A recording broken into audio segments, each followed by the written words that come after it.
what we're going to do through this channel is show you things that you can do that are not going to cost you the earth, that are not going to cost you a fortune. Okay, there'll be things that cost money, but there'll be excellent value for money. Hello, today you join DeNiro and I as we head over the Queensferry crossing to explore more of the south bank of the River Forth. And today we're going to go and visit a town whose tourist industry was revived by a big metal wheel and two big metal horses.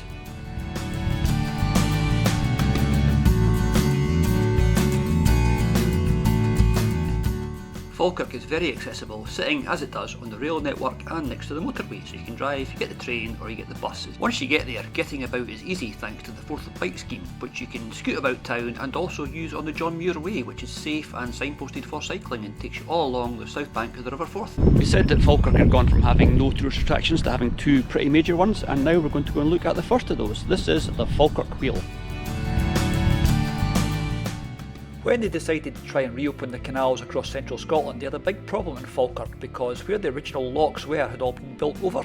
So some clever clogs came up with this idea of the Falkirk Wheel. What this is a massive boat lift that lifts boats from the lower level of the Forth and Clyde Canal to the upper level of the Union Canal. It's another Scottish tourist icon, another feather in the cap of Falkirk as a place to visit. We like a good pun as much as the next man, so there you go. It's really good to see you too. Let's go and have a look at the gift shop. We like a good gift shop, we do. So here you are, this is the visitor centre, which is quite nice I think. Let's go and have a wee look. For a town that was at the centre of the Industrial Revolution in Scotland, it's really nice to see Falkirk have such an innovative and amazing piece of engineering. This is the only boat lift of this type in the world. It's quite a nice wee gift shop. It's got all the stuff you'd want if you want to buy yourself a wee souvenir, and lots of stuff that you wouldn't want, but they always have that, don't they? I suppose I should try and think of some joke for this, but I can't, and that is just the last straw. And the Falkirk Wheel is another place where you can pick up and drop off your Forth bike. So the canal's along there, and at that end there's the big counterweight boat lift thing. I don't think it's working today, because if it was it would just be for me, because there's not another soul here. If you do plan on taking the cruise that takes you up the boat lift, do book it in advance, it can get very busy. But for now we're going to walk up that hill and see the Union Canal and have a look at Rough Castle Tunnel, which sounds quite impressive. And there's your best friend on these wee explorers, a sign that tells you where to go. We're going to go and look at Rough Castle Tunnel because we have no idea what that is, but I think we can probably guess. And there you are, that is Rough Castle Tunnel. These Victorians that built these things knew what they were doing. Up hills and down hills and through locks and all sorts. It's just amazing the way they traversed all the terrain. And then not that long ago the money came through to get it all reopened, so now for the first time in 100 years you can do it again. You can sail from Edinburgh to Glasgow.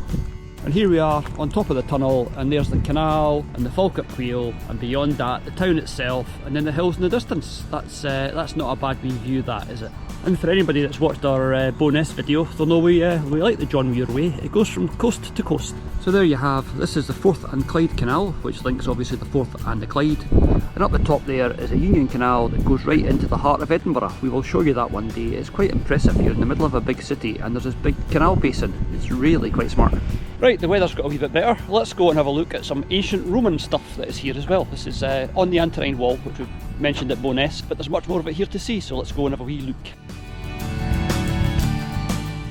So here we are at the Watling Lodge on the Antonine Wall. There's a bit of history, but like I said, we are not a history blog, we are taking a dog for a walk vlog. Right, and this interesting looking ditch with a dog's tail in the bottom right hand corner is the Antonine Wall ditch. And here we are, DeNiro, brave explorer with 80 years, off to explore the Antonine Wall. DeNiro is looking very dapper in his red coat, which probably won't stay red for long because it is very muddy and he's not a fan of getting his paws wet. So we're standing on the rampart of the wall, there's a defensive ditch, and beyond that, wild hairy men with beards. Yeah, so don't think of this as a muddy ditch, think of it as ancient history, and now we're going to have a look at some more recent but still quite old history. Right, next I'm going to go and look at the Falkirk Tunnel, which is yet another canal tunnel, but hey, I'm the one with the camera, so where I go, you go. Well, that's a dark and foreboding looking wee opening, isn't it? That is the end of the Falkirk Tunnel. And to find out why that was built, what we need is a wee bit of history. Canals are the highways along which the lifeblood of the Scottish Industrial Revolution flowed. This one linked Edinburgh to the Forth and Clyde Canal, which then went on to Glasgow, so you could sail from coast to coast. We've seen a bit of that earlier. So the canals were opened and all the trade that went through the country went along these little waterways. They were very busy and very, very important to the nation's wealth and prosperity. It's weird, you come down here and it does feel quite dark. That's possibly because the tunnel's association with the famous body snatchers Burke and Hare, who would, first of all, they stole bodies from graveyards to sell for medical research, and later on, when they couldn't find enough bodies in graveyards, they started making their own. They'd get people back to their lodgings in Edinburgh and they would murder them and then sell the bodies to the doctor to do their research on. It's also reputed that bodies were smuggled along this canal in big vats marked industrial chemical into Edinburgh, again to the university for people to experiment on. Where those bodies came from, it's probably best not to ask. So there we have the Falkirk Tunnel. It's 630 metres long, and from here it looks like there's water peeing through the roof for most of that distance. So we are going to have a wee walk through it. I don't think we'll bother because we don't have our umbrella with us. And since I've been down here at the canal, I've had this idea in my head for pictures of some swans just to add a bit of atmosphere, and I haven't seen any. I've seen them when I've been driving, or I've seen them when I've been crossing bridges, but I've not actually seen any swans on the water. But there's two along here, so we're going to go and catch the wee chappies and get some film of them. This is like the trains in other places. Here's a photo of a swan. It took me 2 hours to get it. You have no idea what I went through to get this film of a swan, and you're actually probably not even that interested. And the weather is its usual mixed up Scottish self. It is blue skies and sunshine and raining at the same time. And to cap it all, as I walked back along here, the swans saw me coming and shot off to the other side of the canal. Ungrateful little birdies. Right, that's enough at the canal. Let's go and look for a pineapple. This is the pineapple. We have come here for a wee look because it was recommended by somebody who has somewhere to come and visit. So thanks Sarah, we're here. We don't know a great deal about the history of this thing. It's obviously somebody with lots of money wanted something done. They said, build me a building that looks like a pineapple. And the architect said, a what? Okay, yeah, you're paying, you can have whatever you want. And appropriately for a visit to a pineapple, my SpongeBob SquarePants fans are getting a bit of a beating. We call this one Greyhound with pineapple on back. DeNiro is looking at the pineapple because that way he does not have to look at the camera. So you have what would have been the walled garden, looking very impressive, and then up there, presiding over it all, you have a big pineapple. So there you have the Dunmore Pineapple from 1761, built by a man as a present to his wife because he must have done something really bad and thought, what I'll do is I'll build her a pineapple. Oh, look at that noble looking dog-a-log. Don't you love it when you time something to perfection? We are just leaving and a busload of screaming school children has just shown up. I wonder what they're going to get from the pineapple. They don't look like the sort of architecture students you'd expect to be interested in this, or sound like architecture students for that matter. Okay, now DeNiro and I are at Calendar Park and Calendar House. I like it here because of the history, and he likes it here because of the squirrels. Although, to be fair, we're not very sure if the squirrels of Calendar Park are very keen on DeNiro. Calendar House is one of those buildings you look at and you try to figure out the order in which it was built. Somewhere in there's a medieval tower house, and it's been added and extended until it's completely unrecognisable to whoever built it in the first place. Calendar Park is also the home of Falkirk Park Run, so you can come here at 9:30 on a Saturday morning, meet the volunteers and run round the park for half an hour or as long as it takes you. Run, walk or jog, there's no time limits and it's not a race, so they keep saying. Don't tell that to the guys at the front that are really, really fast though. There's a good sign, tea room and museum open, and there's another good sign, free entry, and there's me. Hello! So there we have some effigies of the Livingston family, and on this side we've got this slightly scary looking dude. Now if I ever get a job doing that, I want to stand there in that cassock and in that outfit, and then when people stop and talk to me I would just go boo, and they would probably poop their pants. This is a 17th century musketeer apparently.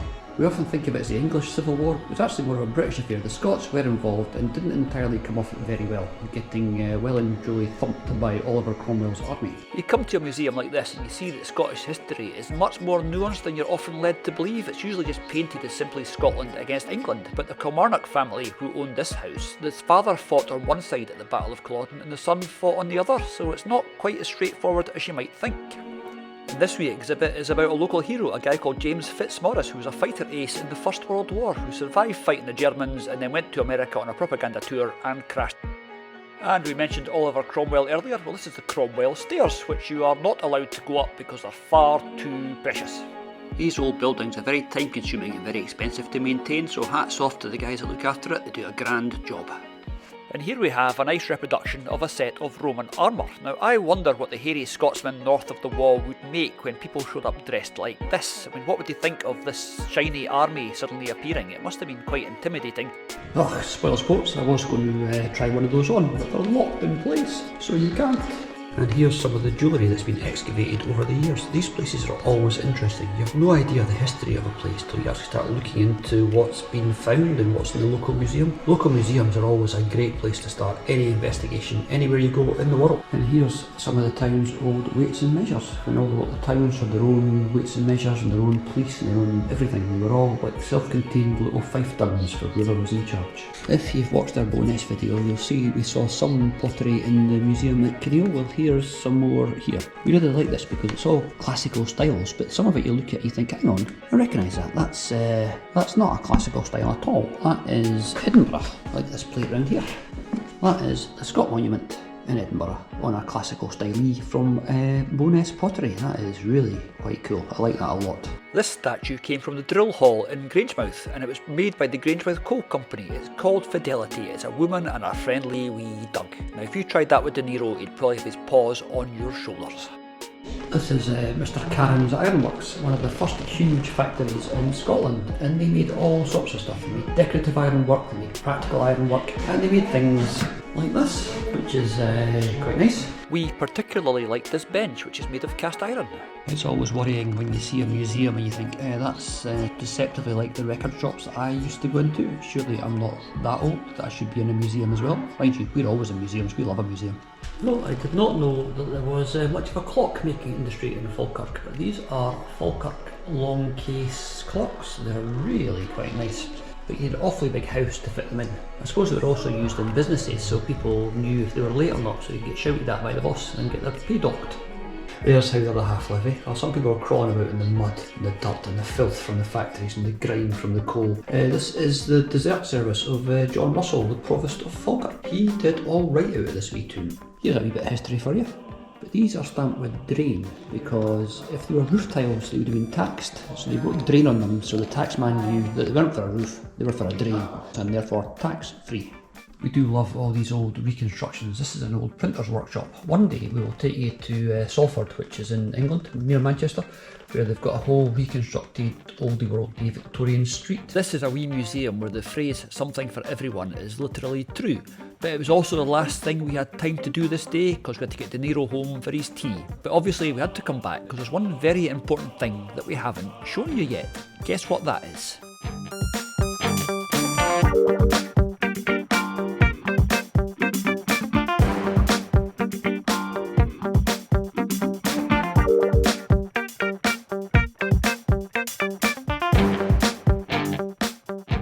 Kelpies stand next to one of the main motorways that traverses central Scotland, and when they were first built they had their own traffic jam as everybody stopped for a wee look as they drove past, and who wouldn't? Look at that, how's that for a view, eh? Wow.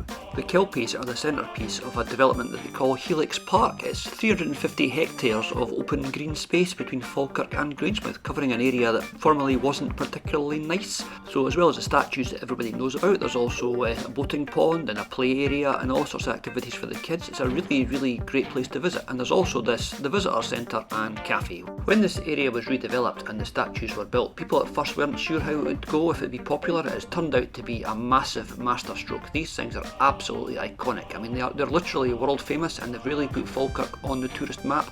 As you can imagine, they are tremendously popular, so we had to get here quite early to get these photos and videos, but it was well worth it because we've never actually seen these things with no people about. The Kelpies have to be seen to be believed. They're actually standing in water, which ties in with the whole water spirit thing that they've got going on, and it's an amazing setting, a beautiful place to come. We can't think of anywhere else where sort of tourist redevelopment has been as popular and as successful as it has been in Falkirk. They've gone from having a few nice old Roman things and bits and pieces to having two of Scotland's biggest attractions in the Kelpies and the Falkirk Wheel. And if you want to get a bit more up close and personal with the big beasties, you can book a tour that tells you a bit more about the development of the site, the building of the horses, and actually takes you inside them so you can see how they're actually put together. And if you want a wee sneaky peek at the inside of the Kelpies, then come with us across this lock gate as we go and have a look through that wee gap over there. We haven't actually done the tour yet, but it's very much on the list of things that we want to do. But please just remember, if you want to do the tour, you have to book in advance because it gets very, very busy. And look at this, they've got word of the day mugs and coasters in the gift shop. It's a nice wee gift shop, so we're going to go inside for a look round because it's raining out here. No, you're not seeing double. There are two sets of Kelpies, the big ones in the background and the 1/10 scale models in the foreground. From sheltering here inside the gift shop, you can see the two sets of horses are really quite impressive. The 1/10 scale models were actually built as exact miniatures so they could get the right basings and the right sizes and make sure the engineering was actually going to work. The visitor centre also has those essentials for your trip, a toilet and a cafe. But it's a nice wee place to get a wee souvenir of your visit. There's some really nice t-shirts here and some nice designs. It's actually quite good quality stuff. The visitor centre also has a really nice wee exhibit on the history of the Falkirk area going back to like Paleolithic times. There's also comparisons of the Kelpies to other monuments through the world in terms of height. You know the Kelpies are 30 metres tall at their tallest. They are 30 metres and 26.5 and it shows you how that compares to other iconic sculptures throughout the world. It's all really interesting and the visitor centre is free to get into, which is a bonus. And if you're not Kelpied out by the full-size ones and the 1/10 models and the little models in the gift shop, then how about these? These are Lego Kelpies. We really like these. We have got a massive soft spot for Lego. Although the Kelpies are usually referred to as head up and head down for pretty obvious reasons, DeNiro reckons they should actually be called looking for a biscuit and eating a biscuit. Right, look at the camera. Look at the camera. So there you have a greyhound and two horses. And that is the Kelpies. If you get the chance, you must come and see them. They are amazing. And if you want a house with an amazing view, how about these canal boats in the little basin behind the Kelpies? They must wake up every morning, look at the windows and think, wow. So from the Kelpies, that's me and DeNiro heading back to the car where it will be a bit drier than it is here. And we were only just leaving when the first bus trip started coming in. Like we said before, this place is incredibly popular and gets very busy. This is another wee plug for the 4th bike scheme because with that you can get from the Kelpies to the Falkirk Wheel and back and it's all completely flat along the canal towpath, so no traffic at all, no effort because the bikes are all electrically assisted. The Helix and the Kelpies and indeed the whole regeneration of the Union Canal has been a massive success. I grew up next to this canal in Edinburgh and it was an open sewer full of old shopping trolleys, and now it's a green corridor linking Scotland's two biggest cities, and it's really nice that where they can they've kept all the old infrastructure like these lock gates just up from the Kelpies. Of course the Kelpies aren't the only statues in Helix Park, there's also nice wee touches like this unicorn. One of the best things about the sites that we've seen today is they are all free to go and look at. Obviously if you want to do the tours or the cruise then there's a charge, but if not you can go and you can do all this for nothing. Seasonally there are charges for car parking, but why not park your car somewhere else and jump on a 4th bike? And we have more information on that on our website at soas.tv. And the last stop on our wee tour today is this memorial in Grangemouth to the airmen who died whilst they were doing flying training during the Second World War from the base that used to be here. As you can see from the flags, a lot of these men died a long way from home, so it's good that they are remembered in this way. It's a nice thing to come and see, a nice bit of remembrance. The Spitfire is a pretty shape. It's a really beautiful looking thing, as well as being like an engine of destruction and an excellent fighter. It's just such a pretty thing to look at. The shape of the wings, it's just lovely. We like Spitfires. And that's our trip to Falkirk. I'm quite surprised how much there is to see here, and we've only really just scratched the surface, but thank you very much for coming with us on this journey. And please, if you like this, please like and subscribe and all that gubbins, and we'll see you soon for more Scotland on a shoestring.